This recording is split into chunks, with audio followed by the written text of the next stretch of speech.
Տարբեր երկրներում մարդկանց երջանկության մակարդակը գնահատող միջազգային կազմակերպություններից մեկի վերջերս հրապարակած զեկույցում Հայաստանը արձանագրվել է որպես Հարավային Կովկասի ամենաերջանիկ պետությունը։ Դժվար է պատկերացնել Հարավային Կովկասի մնացած պետությունների վիճակը, եթե ամենաերջանիկը համարվող Հայաստանում թոշակառուներն օրինակ ապրում են ոչ թե իրենց վաստակած հանգստի տարիները, այլ գոյատևման պայքար են մղում հաշվի առնելով թոշակի եւ սննդամթերքի միջև առկա կործանարար թվային տարբերությունը։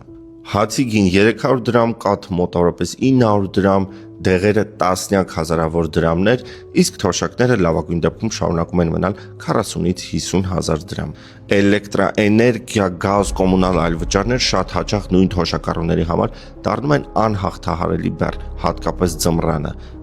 մեկ ամիս հետո։ 2015 թվականի հունիսին, երբ դեռ Հայաստանը չէր գլխավորում Հարավային Կովկասի ամենաերջանիկ պետությունների ցանկը,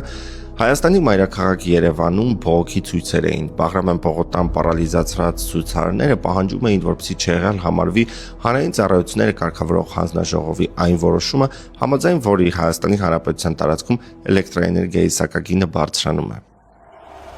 Որոշումը չեղարկվեց, բայց ոչ բողոքը դադարեց, ոչ էլ քաղաքացիները երջանիկ դարձան։ Երևի նպատակը այլ էր։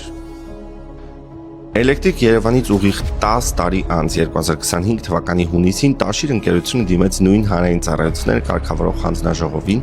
խնդրելով, որպեսզի Հայաստանի Հանրապետության տարածքում նվազեցնեն էլեկտրաէներգիայի գները, ըստ որում հենց ներդնողի Տաշիր ընկերության հաշվին։ Եվ ինչ եք կարծում, բնականաբար դիմումը մերժվեց երևի հենց այն պատճառաբանությամբ, որ հեծը պետականացվեց ժողովրդի համար։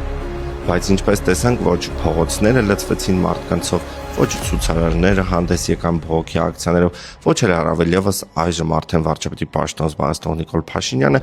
ավլում էր Բաղրամյան պողոտան, այնպես ինչպես ավլում էր 2015 թվականի Էլեկտրիկ Երևանի ցույցերից հետո։